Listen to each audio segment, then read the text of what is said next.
వి gold trusted gold buyers తాకట్టులో ఉన్న బంగారాన్ని విడిపించి ఈ రోజు ఉన్న మార్కెట్ ధరకే కొనబడును. మరిన్ని వివరాలకు సంప్రదించండి 7710 నిన్న నెల్లూరు జిల్లాలో ఈ మధ్యకాలంలో రౌడీ షీటర్లు గంజాయికి సంబంధించినటువంటి గంజాయి తాగే వాళ్ళకి సంబంధించిన నేరాలు ఈ మధ్యకాలంలో కొంచెం ఎక్కువ అవుతూ ఉన్నాయి. దీనికి సంబంధించి ఎస్పీ గారు పర్టికులర్గా నెల్లూరు చుట్టుపక్కల ఉన్నటువంటి ఊళ్ళన్నింటి మీద ప్రత్యేక దృష్టి సారించి సపరేట్గా దానికి టీమ్స్ అన్ని ఏర్పాటు చేసి మాకు కూడా ఇన్స్ట్రక్షన్స్ అన్ని క్లియర్గా ఇచ్చి గంజాయి మీద పర్టికులర్గా రైడ్ చేయమని చెప్పారు. ఈ క్రమంలో భాగంగా నిన్న సాయంత్రం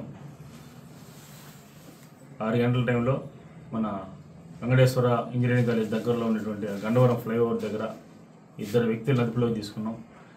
బక్కి చిన్నరాజా, బక్కి లక్ష్మి అనేటువంటి ఇద్దరు కూడా భార్యాభర్తలు.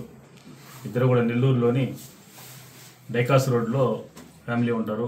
వీళ్ళు ఈ కాలేజీల దగ్గరికి అంత గంజాయి తెప్పించుకుంటారు. బయట నుండి ఎవరు ఒరిస్సాకు సంబంధించినటువంటి వ్యక్తుల దగ్గర నుంచి గంజాయి తెప్పించుకొని ఆ గంజాయిని కాలేజీల దగ్గర ఆ పిల్లలకి వాళ్ళకి అమ్ముతూ వాళ్ళ జీవితాలను పాడు చేస్తూ ఉంటే దానికి సంబంధించినటువంటి మన సిసిఎస్ సిఈ గారు అయినటువంటి అశోక్ బాబు గారు వాళ్ళ సిబ్బంది వాళ్ళ సహకారంతో నిన్న సాయంత్రం 7 కేజీల గంజాయిని పట్టుకోవడం జరిగింది. పట్టుకొని మన డిప్యూటీ ఎంపీడీఓ గారు ఆ పక్కనే వాళ్ళ సహాయం తీసుకొని దీన్ని పట్టుకొని వాళ్ళిద్దరూ అరెస్ట్ చేయడం జరిగింది. ఇద్దరిని కూడా రిమాండ్కి పంపిస్తూ ఉన్నాం. ఎవరు గంజాయి విక్రయించినా, ఎవరు గంజాయి తాగుతున్న సమాచారం వచ్చినా కానీ చాలా గట్టిగా దీని మీద యాక్షన్ తీసుకుంటాం. దీనికి సంబంధించి ఒకవేళ పోలీసులకి ఏమైనా సమాచారం ఇవ్వాలంటే కూడా పబ్లిక్ కావచ్చు, ప్రెస్ వాళ్ళు కావచ్చు, రెస్పాన్సిబిలిటీ సిటిజన్ ఎవరైనా సరే మీకు గంజాయి గురించి సమాచారం ఏమొచ్చినా సరే 112కి ఇమీడియట్గా ఫోన్ చేయండి. మేమే అక్కడికి రష్ అయ్యి దాని మీద యాక్షన్ తీసుకుంటాం. అట్లాగే ఈ కొడవలూరు, విడవలూరు 2 మండలాల్లో ఎక్కడ కూడా చికెన్ వేస్ట్ కానీ దాన్ని కూడా కంప్లీట్గా దాని మీద ప్రత్యేక దృష్టి సారించున్నాం. ఎప్పుడైనా మా కన్నుగప్పి పోలీసుల కన్నుగప్పి కూడా కొన్ని సందర్భాల్లో దొంగ రోడ్లలో నుంచి కూడా కొన్ని చికెన్ వేస్ట్ బండ్లు వస్తున్నాయనే ఇన్ఫర్మేషన్ మాకు ఉంది. మేము కూడా దాని మీద తిరుగుతున్నాం.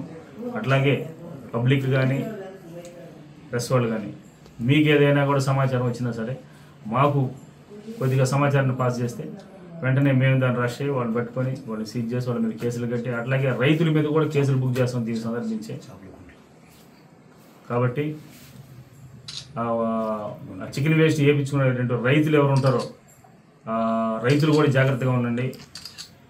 మీరు మీ రెగ్యులర్ పద్ధతిలోనే చేపలు పెంచుకోండి తప్ప ఈ తక్కువ రేటుకు వస్తుందని చెప్పేసి చికెన్ వేస్ట్ని తీసుకొచ్చి చేపలకి వేస్తానంటే మాత్రం ఎటువంటి ఉపేక్షించేది లేదు. ట్రాన్స్పోర్ట్ చేసిన మీదే కాకుండా రైతుల మీద కూడా కేసులు బుక్ చేసి జైలుకి పంపిస్తాం. చరిత్ర సృష్టించినోడు ఇప్పుడు ఆ చరిత్రని తిరగరాయబోతున్నాడు. అబద్ధాల గోడల్ని బద్దలు కొట్టి నిజాలను రాగా మీ ముందుంచబోతున్నాడు. నిజమైన వార్తల కోసం వెంటనే డౌన్లోడ్ చేసుకోండి రా యాప్ని.